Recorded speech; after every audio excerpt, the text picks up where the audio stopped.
स्वागत है आप सभी स्टूडेंटों का जेएमबी स्टडी भारत में। तो आज हम स्टडी करते हैं अंगद सर के साथ कक्षा 9वीं की गणित के अध्याय 8 का, जो कि चतुर्भुज है। ये चतुर्भुज का भाग नंबर 8 है, जिसमें हम जानेंगे प्रश्नावली 8.1 के भाग 6 में प्रश्न क्रमांक 6 का संपूर्ण हल। इससे पहले यदि आपने हमारे चैनल जेएमबी स्टडी भारत को सब्सक्राइब नहीं किया है तो सब्सक्राइब कीजिए, ताकि इसी प्रकार की वीडियो आपको सबसे पहले मिल सके। तो आइए हम देखते हैं प्रश्न नंबर 6 क्या कहता है। बहुत ज़्यादा इंपॉर्टेंट क्वेश्चन है, एग्जाम में कई बार पूछा गया है, छोटा सा है, आप इसको अच्छे से समझ के करना। प्रश्न नंबर 6 हमें दिया गया है ABCD एक समानांतर चतुर्भुज है तथा AP और CQ शीर्षों A और C से विकर्ण BD पर क्रमशः लंब है। वो कह रहा है कि AP लंब है और CQ लंब है, जो कि क्रमशः A और C से डाले गए हैं विकर्ण BD पर। देखिए आकृति 8.13 में दर्शाइए कि त्रिभुज APB सर्वांग सम होगा त्रिभुज CQD के और AP बराबर CQ सिद्ध करना है। तो हमें ABCD एक क्या दिया, ABCD एक समानांतर चतुर्भुज दिया है, इसमें एक विकर्ण BD दिया है। उसने कहा शीर्ष A से एक AP लंब डला है विकर्ण BD पर, वहीं शीर्ष C से दूसरा विकर्ण लंब डला है CQ, वो भी विकर्ण BD पर डला हुआ है।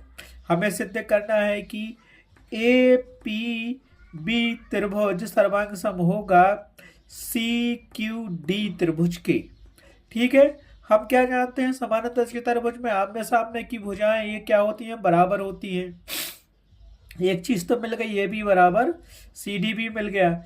और जब ये विकर्ण BD पर लंब डालते हैं, लंब की बात आती है, तो जो ये कोण बनता है ना त्रिभुज APB में, तो ये कोण 90 अंश का बनेगा। ऐसे ही त्रिभुज B या CBD में ये त्रिभुज बनेगा तो कितना बनेगा, 90 अंश का बनेगा।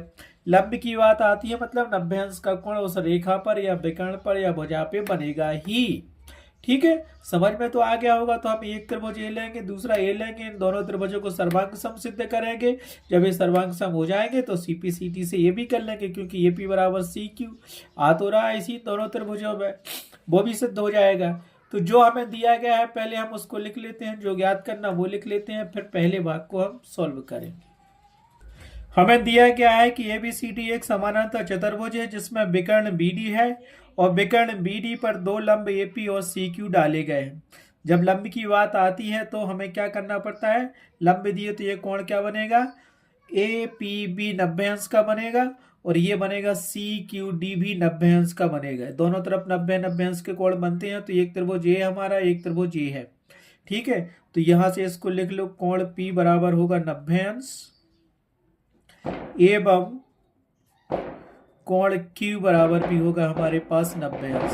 पूरा नाम देना है तो दे सकते हो, पूरा क्या बनेगा, कोण APB बराबर 90 अंश और कोण CQD बराबर भी 90 अंश। तो इसको लिखते हो CQD बराबर 90 अंश और इसको लिख लो कोण APB बराबर 90 अंश।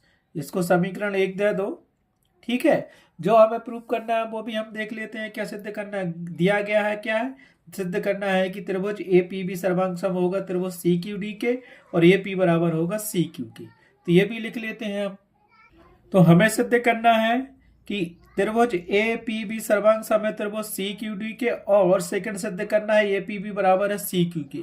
तो हम नेक्स्ट पेज पे करते हैं नंबर 1 पार्ट को सिद्ध। त्रिभुज APB, दो त्रिभुज लेंगे हम, APB और CQD। ठीक है, ठीक है, हमने ले लिया पहला पार्ट, त्रिभुज APB सर्वांग सम होगा त्रिभुज CQD के। हमारे पास दिया गया था, ये चतुर्भुज दिया गया था ABCD, और हम जानते हैं समांतर चतुर्भुज में आमने सामने की भुजाएं ये बराबर होती हैं। हमें सर्वांग सिद्ध करना है इन दो त्रिभुजों को। तो पहला त्रिभुज हमने ले लिया APB में, दूसरा त्रिभुज ले लिया हमने CQD में। और ये कोण क्या है कि शीर्ष C से विकर्ण BD पर एक CQ लंब डला है और दूसरा शीर्ष A से AP एक लंब डला है। जहां लंब की बात आती है तो ये दोनों तरफ क्या बनाते हैं, 90 अंश के कोण बनाते हैं।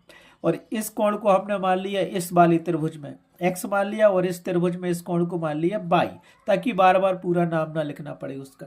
सीधा कोण Y लिख दिया, कोण X लिख दिया। ठीक है, तो हम क्या लेंगे, अब दो त्रिभुज ले रहे थे हमें जो सर्वांग सम सिद्ध करना है, तो हम यहाँ लेते हैं त्रिभुज, इसीलिए त्रिभुज APB एवं त्रिभुज CQD में देखो क्या क्या चीजें सर्वांग सम दिख रही हैं। सबसे पहले तो हमें देखना है यहाँ पे क्या है, कोण P और कोण Q। कोण P और कोण Q क्या है, आपस में बराबर होंगे क्योंकि दोनों 90 अंश के हैं। तो APB बराबर है कोण CQD के, क्योंकि ये लंब डले हैं, AP लंब और CQ लंब में, और यहाँ पे क्या बनाते हैं, वो 90 अंश का कोण बनाते। सर्वांग समता के लिए तीन चीजें जरूरी होती हैं। तो पहला तो मिल गया हमें इनका, क्या मिल गया, कोण। कोण APB बराबर होगा कोण CQD के। रीजन क्यों बराबर होंगे, क्योंकि दोनों कोण कितने हैं, 90 अंश के हैं। दोनों ऐसे ही लिख देना, दोनों कोण 90 अंश के हैं, 90 अंश हैं।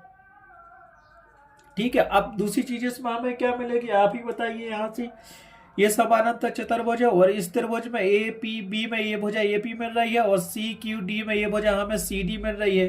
तो यहाँ पे ये दोनों भुजाएं क्या हो गई, AB बराबर भुजा हो गई CD भुजा के।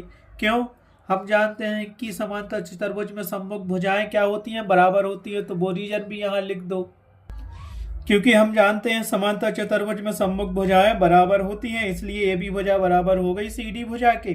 तीसरा हमें क्या मिल गया वहां पे, आप बताइए। यहाँ पे देखो ये त्रिभुज बना हुआ है, त्रिभुज क्या बना हुआ है, APB त्रिभुज। APB त्रिभुज में ये वाला कोण, और दूसरा त्रिभुज CQD ये वाला त्रिभुज, इसमें ये वाला त्रिभुज, ये Z बन रहा पूरा। तो एकांतर अंतः कोण होगा, तो यहाँ से कोण X बराबर कोण Y मिल जाएगा। तो यहाँ से लिख लो कोण X बराबर कोण Y, और रीजन दे दो, क्यों, एकांतर अंतः कोण से। एकांतर क्या हो गया, कोण X बराबर कोण Y, एकांतर अंतः कोण है, अतः एकांतर अंतः कोण आपस में क्या बराबर होते हैं, ये जेड नुमा आकृति बन गई आपकी।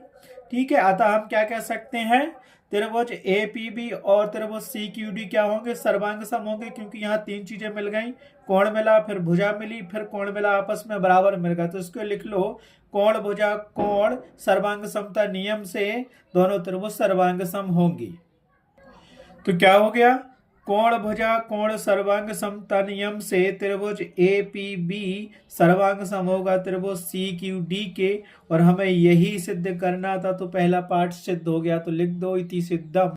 तो ये हो गया इति सिद्धम। सेकंड पार्ट हमें दिया था कि AP बराबर AQ सिद्ध करना है। तो जब ये दोनों त्रिभुज बने हुए थे APB, तो इसमें AP आ रहा है, और दूसरा त्रिभुज हमारे पास था CQD, तो उसमें हमारे पास CQ आ रहा है। ये दोनों त्रिभुज सर्वांग सम हो गए, तो हम कह सकते हैं कि AP बराबर है CQ के। ये तो हम जानते ही हैं, लेकिन हमें जमा के लिखना पड़ेगा। तो ये देखो क्या होगा, हमें सेकंड पार्ट सिद्ध करना है AP बराबर CQ के, क्योंकि हम भाग 1 से जानते हैं कि त्रिभुज APB सर्वांग सम है त्रिभुज CQD के, APB त्रिभुज सर्वांग सम है CQD त्रिभुज के, अतः इसमें AP और CQ भुजा भी आ रही है, इसलिए हम कह सकते हैं कि AP बराबर होगा CQ के।